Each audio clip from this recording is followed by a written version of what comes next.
భద్రాద్రి కొత్తగూడెం జిల్లా కొత్తగూడెం క్లబ్లో రాష్ట్ర రెవెన్యూ గృహనిర్మాణ సమాచార పౌర సంబంధాల శాఖ మంత్రి పొంగులేటి శ్రీనివాస్ రెడ్డి పర్యటన. చుంచుపల్లి లక్ష్మీదేవిపల్లి సుజాతనగర్ పాల్వంచ మండలాల ఇందిరమ్మ ఇండ్ల లబ్ధిదారులకు మంజూరు పత్రాలు పంపిణీ.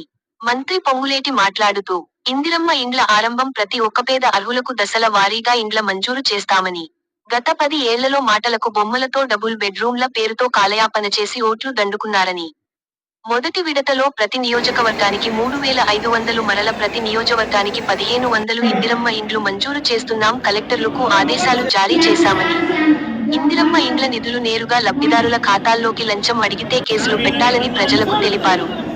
ప్రజల సంక్షేమానికి రైతు భరోసాకు పెద్ద పీట. ఆర్థిక ఇబ్బందులు ఉన్న అభివృద్ధి, సంక్షేమ పథకాలు అమలు చేస్తున్న ప్రభుత్వ కాంగ్రెస్ ప్రభుత్వం అని అన్నారు.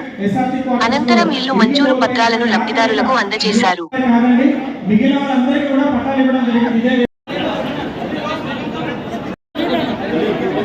అన్ని కలిపి 5 లక్షలు ఇచ్చే కార్యక్రమాన్ని పేదోడి కళ నెరవేర్చాలని గౌరవ ముఖ్యమంత్రి రేవంత్ రెడ్డి గారి ఆలోచనలకి ఈ ప్రభుత్వం ఈనాడు ఒడివడిగా ఈ ఇందిరమ్మ ఇల్లు కార్యక్రమాలను పేదోళ్ళకి అందిస్తుంది.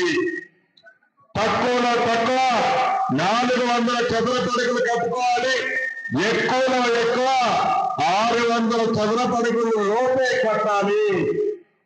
ప్రతి ఇంట్లో ఒక చిన్న కిచెన్, ఒక బాత్రూమ్ కూడా ఉండాలి. ఇంతకు మించి వేరే రకమైన ఏ నిబంధనలు దీంట్లో లేవు. డబ్బులిచ్చే బాధ్యత మీ ప్రభుత్వాన్ని, మాది.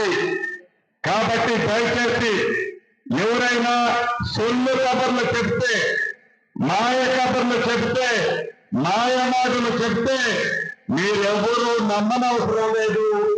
ఏ ఒక్క ఆడబిడ్డ కూడా ఒక్క రూపాయి కూడా ఎవరికి ఏ రూపంలో ఇవ్వాల్సిన అవసరమూ లేదు. డైరెక్ట్ గా మీ ఖాతాలోకి ఈ 5 లక్షల రూపాయలు జమ అవుతాయి. చెప్తామని డబ్బులు ఎవరు అడిగారని ఎవరన్నా ఒకవేళ ఉంటే ఇమీడియట్ గా పోలీస్ కంప్లైంట్ ఇవ్వండి.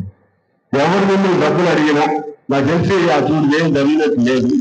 ఒకవేళ ఎవరన్నా అత్యుత్సాహంతో మేము ఇల్లు ఇస్తాం, కమిటీ నంబర్లు మేము అని చెప్పి నా పేరు, మంత్రి గారి పేరు, ఇంకో పేరు చెప్తే మీరు పోలీస్ కంప్లైంట్ కూడా ఇవ్వండి.